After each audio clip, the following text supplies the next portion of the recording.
Reading from the Holy Gospel of our Lord Jesus Christ according to St. Luke.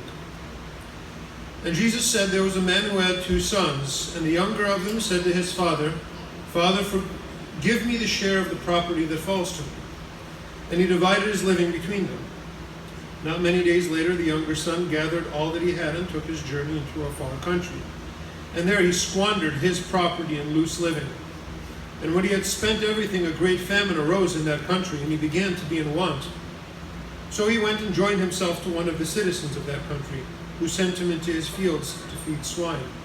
And he would gladly have fed on the pods that the swine ate, and no one gave him anything.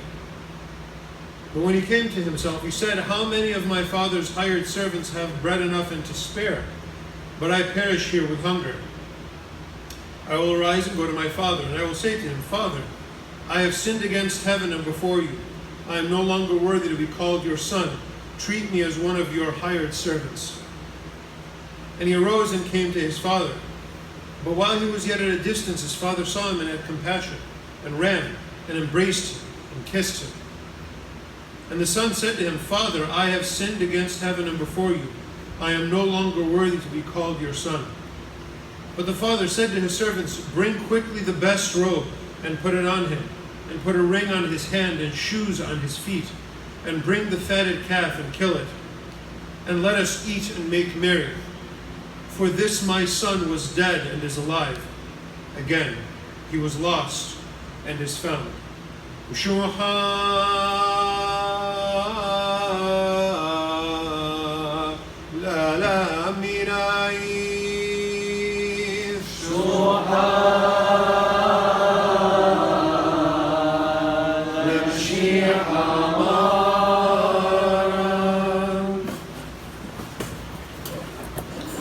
Let's pay attention to what the younger son is doing to see what we trade when we turn to sin and away from God. So, at the beginning, he has the friendship of his father, and he trades it for property, for money, for the inheritance that he was going to get from his dad. He trades it for fun, loose living. It kind of gives a generic description of what he did with the money. And for some sort of popularity, kind of fake friendships that he would have gotten as he was partying in that far country.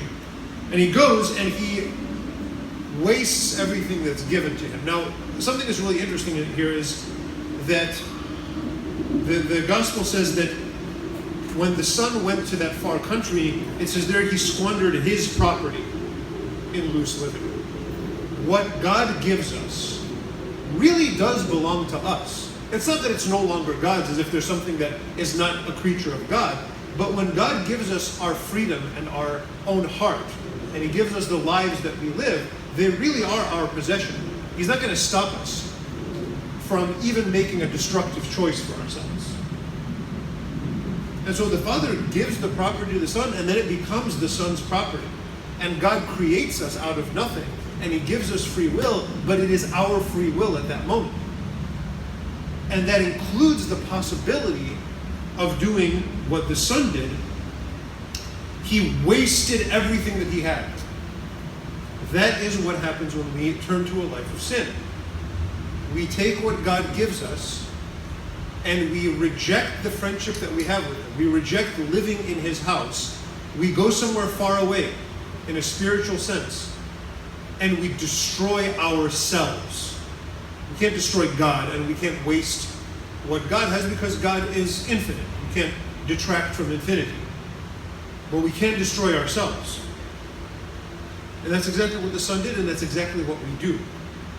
And he only woke up when everything was gone, and he basically sold himself, employed himself to some random citizen of that country, a random person.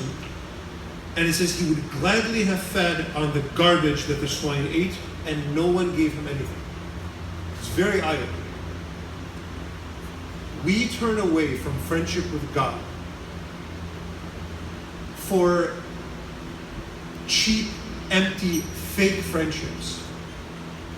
And when we're in need, and everybody with any experience knows this, when you're buying free pizza and around at the bar, and when you're having a lot of fun, you have all the friends in the world.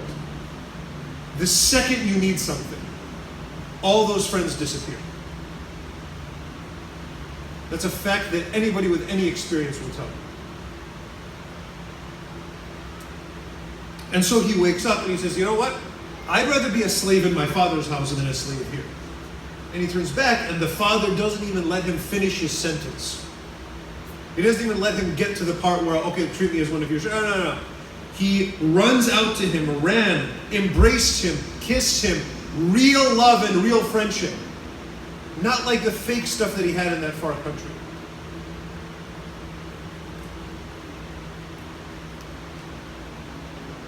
One real friendship and 1 minute of friendship with God is worth more than 100,000 Instagram followers and 1,000 fake friends and 100 parties. 1 minute with God. That real, true embrace, true love, and the kind of friendship that is godly, a friendship with another human being that has God involved, is worth the entire world. Whereas everything that we can gain with all of this cheap stuff in the world is not worth even 1 second of that. Because friendship with God nourishes us. He brings clothing, kill the fatted calf, we will feast today. Whereas worldly friendship empties our pockets and empties our hearts. Friendship with God helps us in the hard times, whereas worldly friendship abandons us. Friendship with God is life-giving. And turning away from God and embracing simply worldly things is really death. And let's pray together today so that we can turn back. And just because we're here, sort of at church, we're outside, but we're still at church and we're at Mass, that doesn't mean our hearts are really here. Maybe even though our bodies are here, our hearts are somewhere else, out in the world. We're wasted by worrying about stupid, cheap, worldly things. Bring your hearts here too, so that God can say to us and about us, this my son was dead and is alive again. He was lost and is found.